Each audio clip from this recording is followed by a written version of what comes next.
இயேசுவே உம்மை ஆராதிக்கின்றோம், எம் வாழ்வை உமக்கு அளிக்கின்றோம், உம்மை அன்பு செய்கின்றோம்.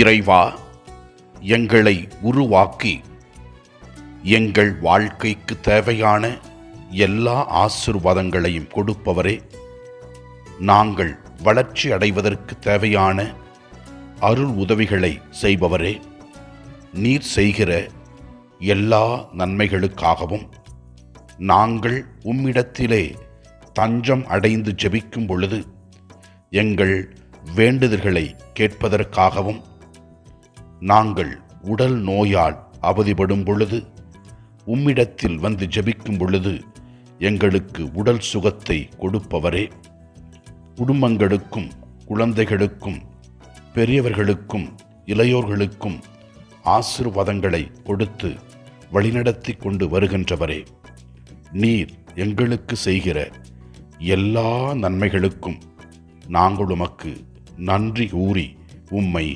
ஆராதிக்கின்றோம். முதல் வாசகத்திலே நாம் பார்க்கிறோம், வளர்ச்சியையும் உரிமை பேற்றையும் உங்களுக்கு தரவல்ல கடவுளிடம் ஒப்படைக்கின்றேன் என்று திருத்தூதர் சின்னப்பர் கூறுகிறார்.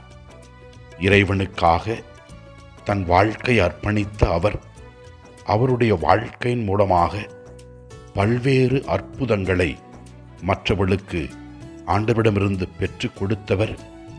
இறை செய்திக்காக தன்னை முழுமையாக ஒப்புக்கொடுத்து கஷ்டங்கள் துன்பங்கள் வேதனைகளை பட்டு இறை அரசை கட்டி எழுப்பிய அவர் நம் அனைவருக்கும் ஆசீர்வாதத்தை இறைவன் கொடுப்பார் என்ற வாக்குறுதியை கொடுக்கிறார்.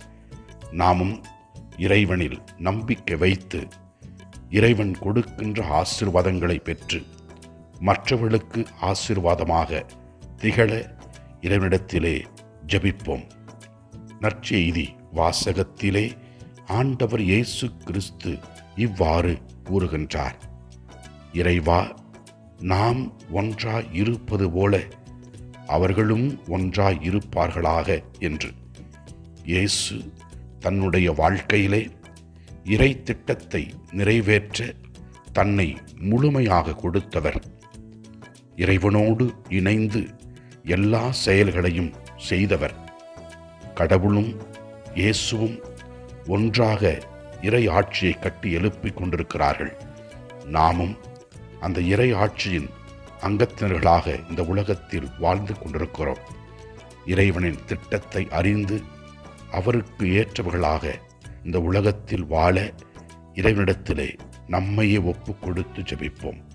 ஆண்டவரே, எங்கள் அனைவரையும் ஆசீர்வதியும், எங்கள் குடும்பத்தில் உள்ளவர்களை ஆசீர்வதியும்.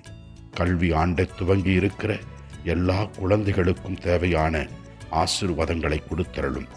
ஆண்டவரை நோக்கி ஜெபிப்போம். எல்லாம் வல்ல இறைவன் தந்தை மகன் தூய ஆவியார் நம் ஒவ்வொருவரையும் ஆசீர்வதிப்பாராக. இயேசுவுக்கு புகழ். மரியே வாழ்க. ஆமென்.